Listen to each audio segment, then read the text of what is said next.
Hey everyone.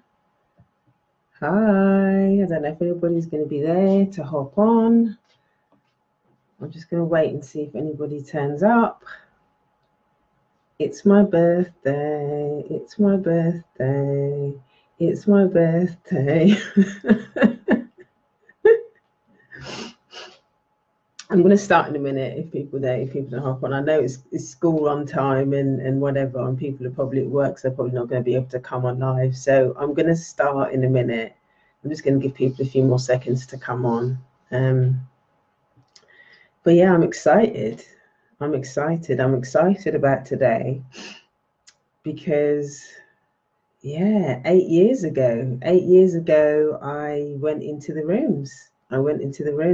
And I had no idea what was going to happen. So just feeling very grateful.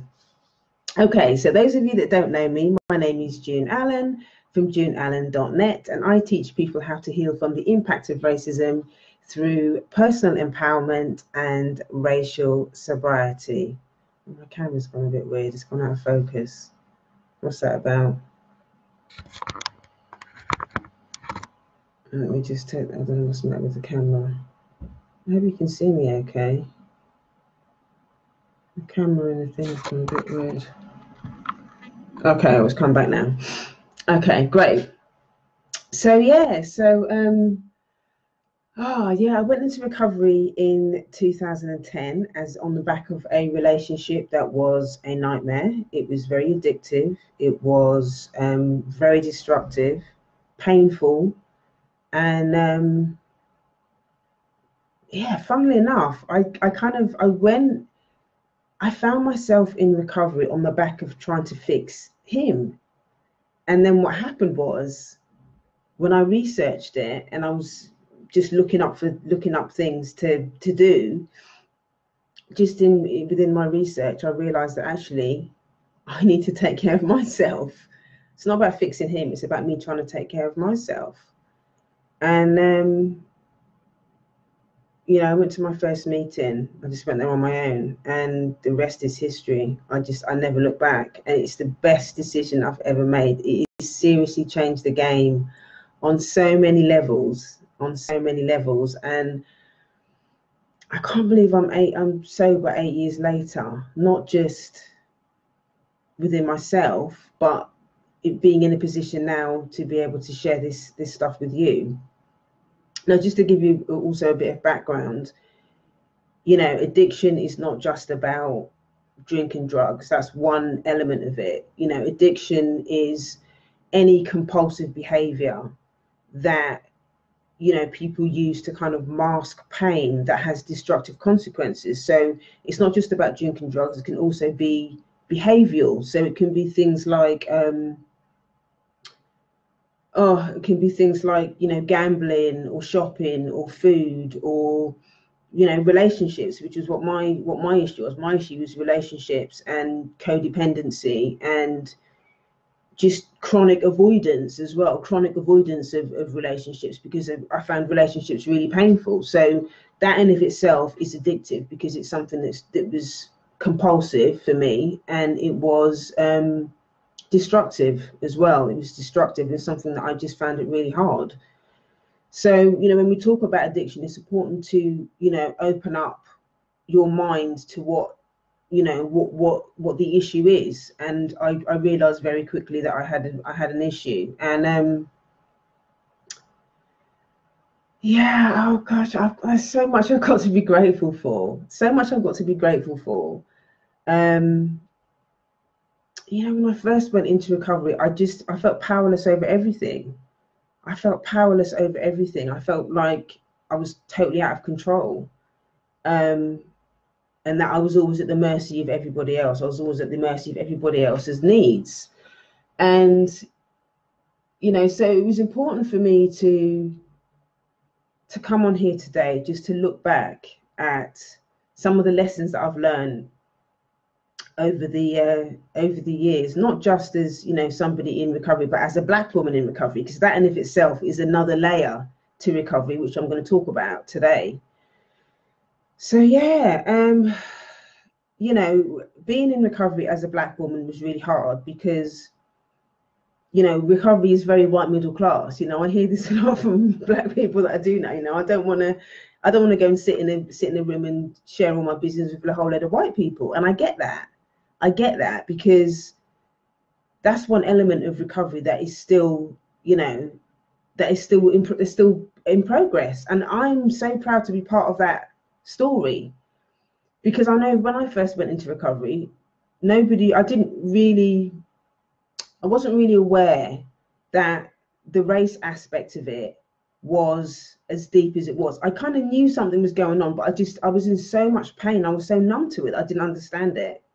I didn't understand it. So what ended up happening is I went through the recovery process. I worked the 12 steps with my sponsor, who was white. I don't know if she's watching. If she is, hello. Lovely woman. Love her to death. She really helped me so much. But it was interesting because I got to a place in my recovery where, I hit a wall. I hit a wall where I knew that I had to start dealing with the race stuff. And I was absolutely terrified. I was absolutely terrified of it because there wasn't anywhere for me to take it. You know, I remember having the conversation with my white sponsor at the time, and she was like, well, you know, I can't, you know, I can't identify. This is stuff that she can't identify with. And I knew that I was going to have to start doing this work with other Black people. And I was so traumatized by my experiences with other Black people that I knew it was going to be hard. I knew it was going to be hard, but I also knew that that's what I had to do. That's where my real core addiction or / avoidance was, you know, was around, my trauma was around being around other Black people. So yeah, so what was great and what happened is, you know, as a result of me doing that work, I ended up having these conversations with other Black people. And, you know, we created a community where we began to have these conversations about racism and recovery. And stuff just started to click for me. Stuff really started to click for me around that stuff. And I started writing about it. And then I started, you know, I did some training as a therapist. I haven't finished it yet, but, you know, I started doing some training as a therapist, and everything just started to click in. Everything just started to click in. I was like, oh my God, this is amazing. Well, I have to start talking about it. I have to start writing about it. And, you know, here I am 9 years later, doing podcasts, doing the website, sharing my experience, strength and hope with other Black people, and or other people of color as well. It's not just Black people that, you know, that sort of, you know, ask me for advice and stuff around this stuff, for support. So it's been an amazing journey. It's been a totally amazing journey. So what I have done, actually, and one of the reasons that I wanted to come on as well, is a celebration of my sobriety birthday, is that I've actually created a racial sobriety starter guide. And inside there, there's loads of audios, there's loads of content around different aspects of racial sobriety. There's actually there's stuff in there around the first 3 steps. It gives you a racial overview. There's 3 separate podcasts around that. There's also some stuff around what to do, you know, how to deal with racism in the recovery rooms, how to find a great Black sponsor, not sponsor, sorry, a therapist. Gosh, there's so much stuff in there. There's so much stuff in there, I can't even remember. But there's some really good stuff in there. I mean, it's all based around racial sobriety and what racial sobriety is. There's another in there that's specifically around newcomers, and, you know, we talk about, you know, Black people being in AA and just basically, you know, defining exactly what racism is and all of that kind of stuff, and how that links, how the whole intergenerational conversation and the pain that's carried over from slavery, how a lot of us have become addicted and codependent, whatever, you know, vice that we use to mask our Black pain. That stuff has been something that, you know, that a lot of us are carrying, and we don't know how to deal with it. And so it was very powerful. It's very powerful for me to be able to write about that stuff and to be able to share that stuff with other people in recovery. So if you're interested in learning about racial sobriety and what it can do for you, and you know what exactly is recovery, what is the 12 steps and all the rest of it, if you go to sobriety.juneallen.net, the link is actually in the description. You can click on there, and there's a PDF, and it's got, you know, all the offers and stuff in there that I can give you. And it's got the sobriety starter guide and stuff as well in there, so you can have a go at that. And that's only the offer's only on for the next 72 hours. So you need to crack on and get in there. So right, so what I want to do now is I want to share 3 things that I've learned in my recovery journey since since being in recovery. So the first thing is, you have so much more power than you think you do. You have got so much more power than you think you do. Alice Walker says, one of the easiest ways that we give up our power is by thinking that we don't have any. And that's so true. It's so true. It's easy to feel powerless over white supremacy because we live in it every day. We have to exist in it every day. You know, we can't get away from it. It's you know, on social media, when we go to work, in you know, when we turn the TV on, everywhere we look, in books, you can't get away from it. And so it's easy to feel powerless over it because everything is sort of so dominated by it. But what recovery has given me is that, you know, power is not having the ability to control somebody else. It's not about trying to control what white people do. We're trying to get white people, white supremacy, to do something different. That's not what power is. True power is actually giving yourself permission to heal. It's giving yourself permission to stand in the truth of who you are and taking responsibility for yourself. And I don't mean taking responsibility in the sense that in a shaming way, but I mean it in the sense that from a place of compassion. From a place of compassion, your true power is in how you respond to racism, how you respond to other people, how you respond in your relationships. It's the insanity is actually in trying to change the other person. You know, we're trying to get white people to not be mean to us. We're trying to get white people to stop killing us. We're trying to get everybody else to behave in a certain way so that we feel safe. But that's when you feel insane. That in of itself is an insanity, and it doesn't work, and it just feeds the insanity and the powerlessness. It just makes you feel worse. And so what I've learned is that recovery actually gave me permission to start to do the internal work, to start to learn how to take responsibility for myself.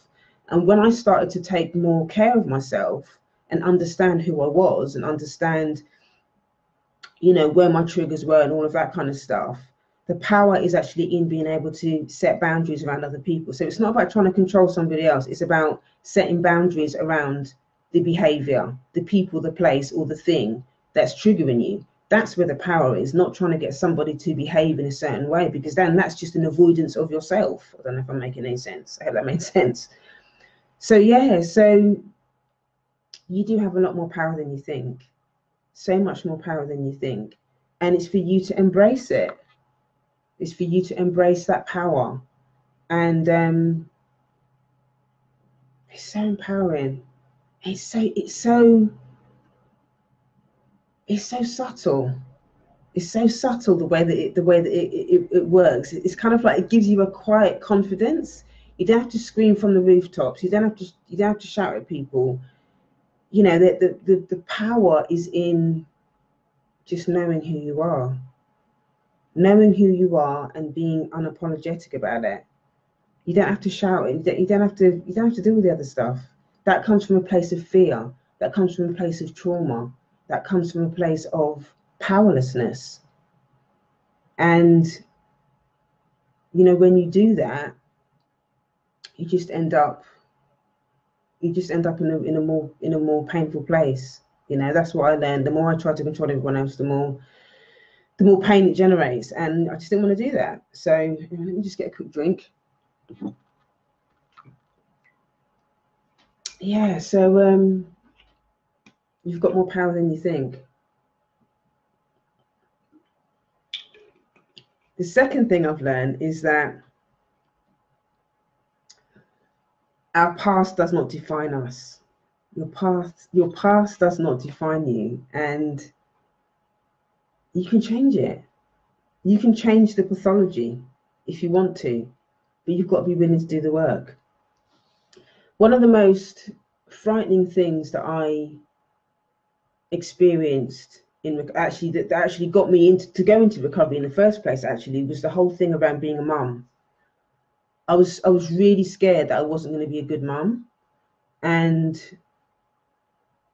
that my daughter would grow up and be in a lot of pain around our relationship, just like the pain that I had around my mum, And I was so determined that I needed to change it. I was so determined that I needed to do something about it. And I didn't even know how I was going to do it, or what I was going to do, or what it was going to look like. But I just knew that I had to do something different. And recovery just gave me the space to just pour out all of the pain and all of the things that I was afraid of around being a mum. It gave me the space to tell the truth. It gave me the space to be honest about my fears. It gave me the space to ask for help, and to let go of the shame and the stigma that I had around it, because I felt ashamed. I felt like that. I just thought, I can't talk to anybody about this. I can't talk to anyone about being scared of being a mum. And I was really scared about being a mum. And it just felt really good to have that recovery space, to be able to have those conversations and to get honest, because in doing that, I was able to, number one, have a lot more empathy for myself, and number two, just realize that actually there is help out there if I want it, and that I can get support, and I don't have to do what my parents did, or what my grandmother did, or what her mum did, or whatever. I recognize that there's a lot of trauma in the women, the line of women in my family. And that stuff was getting recycled and passed down. And my fear is that I was going to do the same, and I didn't know how to stop it. But I'm so grateful today, because I have such a great relationship with my daughter. And it's by no means perfect. It's a work in progress. Recovery is not some destination that you just kind of go, oh, I'm recovered, everything's fantastic now. It doesn't work like that. It's a day at a time. And sometimes when things get difficult, it's a moment at a time. It's not something that just happens overnight. It takes patience, it takes guts, it takes courage. Being a parent in recovery is hard, because sometimes as well, your children, the whole process of being a parent triggers a lot of my childhood stuff. But what recovery has given me is the tools to be able to recognize when my childhood stuff is being triggered, and how to keep that separate. I can go to my recovery meetings, I can go to my therapist, I can call a fellow and talk about that stuff that I'm being triggered about, and not kind of drag that into the relationship with my daughter and then recycle it, make it about her when I know it's not about her. Sometimes she'll do things that triggers an old wound. It ain't nothing to do with her. But recovery gives you that.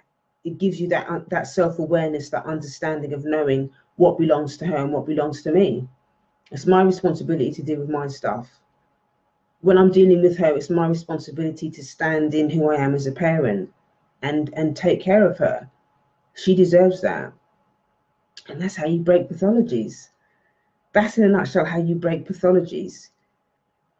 And there's something that's probably the thing that I'm most proud of in recovery, is the fact that I've broken a lot of those dysfunctional pathologies. And I'm just knowing that my daughter hasn't experienced some of the pain and the traumas that I've been through, and that her children won't go through that either, because I've changed the game. I've created a different experience for her, so she's going to do it with her children. That to me is amazing. And I didn't have to shout that from the rooftops. I didn't, you know, that even in of itself is, that's how you fight white supremacy on different levels. Because number one, I'm dealing with my internalized racism within myself. The second layer is I'm dealing with the internalized racism that quite often gets recycled within families. So I've broken the pathology. And then from a social perspective, I've created a different experience. My daughter's going to be walking walking on the planet, walking through the world through her experience in a different way, because she hasn't internalized a lot of the stuff that I internalized from my mum, and so on and so on. So this is what it means to do the work from within. This is what it means to do the work from within, to start with yourself. Start with taking those baby steps for yourself, and then work outwards. That's an amazing thing as well. When you start doing the work on yourself, everything around you changes, because it's a mirror. It becomes a mirror, and that is so powerful. That is so powerful. So yeah, that's the second thing is just accepting that your past doesn't define you. You don't have to, be a slave to it. You don't have to stay trapped in it. There are solutions. There is hope. There is hope. And just kind of on a side note as well, just how I just kind of mapped out the historical stuff, and then the current stuff, and then the stuff with my daughter and stuff. I talk about all of these things. I've just recently finished a 6-week mastermind for wounded daughters, and I talk a lot more in depth about that stuff and about how to deal with it. I talk about how the impact of the trauma within slave times and stuff like that, how that stuff gets passed down, and then how it comes up in our relationships. It comes up in how we feel about ourselves, and how we pass that stuff on to our children. There's 2 trainings that I've got that talks about that. One of them is called is about mindful motherhood. Gosh, I can't remember the link for it. I have to put it in the link after. I'll put it in the comments afterwards. I think it's called mothers.juneallen.net. And the other one is called I'm Scared of Becoming My Mother, which is scared.juneallen.net. So those 2 trainings are, I do talk a lot about, so one of them is about your relationship with your mum, and the other one is about your relationship with your child. 2 separate trainings, but kind of I talk about the cultural aspect and how that kind of relates. So those 2 are very powerful. So the last thing that I wanted to share with you, my last gratitude thing, is it's very simple. You just need to be willing. You just got to be willing to do the work. You've got to be willing to be open to change. Be willing to try something different. Quite often, so many of us get trapped in what's expected of us. In my family, I was always the one that was always a little bit out there. And in the Black community, if you go to therapy, you're a bit strange. You're a bit strange if you go to therapy. I'm a bit strange because I'm in recovery. Black people don't do that. Black people don't go to recovery, don't go to therapy. But you know what? I didn't care about any of that at the time. I just wanted change. I just wanted change. I wanted the pain to stop, and I wanted change. And I did not want to raise a child with all of that stuff going on within me. I knew that I had to do the work, and I was willing to go to any lengths to make that happen. So that included going and sitting down with white people and having conversations that I didn't want to have. But as a result of that, because I was willing to do that part of it, I'm now in a situation where I've got a community of Black people that I do this with, and oh my God, it's so amazing. I love my fellows my people of color fellows in recovery. We have such this I can't even explain how beautiful it is. It's so diverse. It's so, the racial intimacy, the cultural intimacy, the sharing, is so honest and so powerful and so free. You know, when I go to these meetings and I hang out with these, you know, my black fellows and my fellow people of colour, it's hard to go to the other meetings because I don't have the same freedom. It's just not appropriate for me to share in the other meetings because it's unsafe. It's become unsafe. You know, it's become unsafe. I've had, you know, other people of colour fellows come up and tell me that, you know, they've had white fellows saying to them, oh, well, you shouldn't really be talking about that in meetings. You shouldn't really be talking about racism in meetings. I mean, if you can't share it in a recovery meeting, where are you supposed to share it? But it just goes to show racism is in the rooms. Racism is in the recovery rooms. That's kind of like the last taboo. People don't want to talk about it. They don't want to talk about it. You know, black fellows have said to me as well, you know, they don't want to, when they tell the white fellows that they're going to a meeting for people of colour, the white fellows are getting bent out of shape about it. The white fellows are getting bent out of shape about it. And my response to them is always to say, is that person getting bent out of shape if they want to go to a men's meeting? And would they say the same thing about a men's meeting or a women's meeting, or, you know, a meeting for gay people or whatever? Would they have the same complaint? Because nobody complains about that. Nobody complains about that.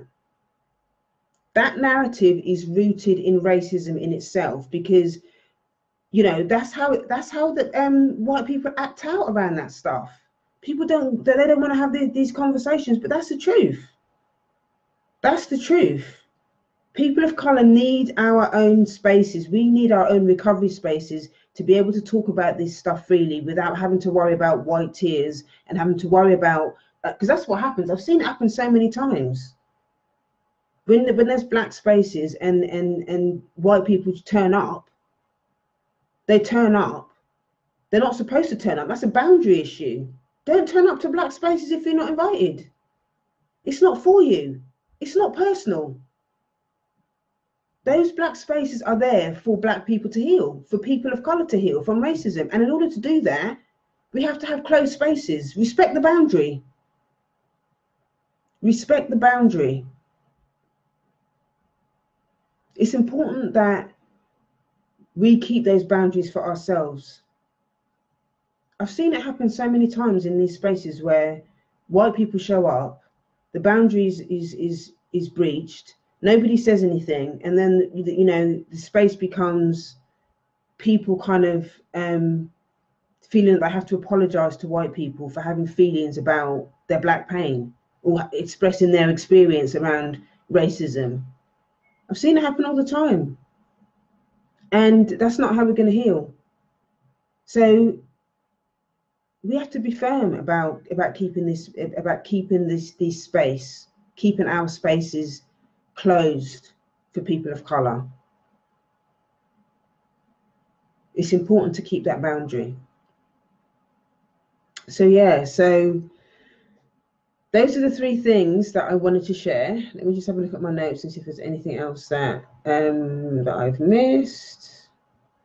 Sorry, I got my soapbox there for a minute, but I just needed to say that. Yeah, just kind of like around the concept of willingness. The fear of not doing stuff. The fear of not doing stuff is, or sorry, the fear of doing stuff is actually worse than doing it. That's one of the most important things that I've learned in recovery as well. The anxiety and stuff around not doing it is more painful than actually doing it. As long as you've got support, a support network, and you've got a safe space to process, be it in your journal or with a therapist or with a fellow or whatever, you'll be fine. You'll be fine. Oh my God, you're going to be so fine. But just start doing the work, man.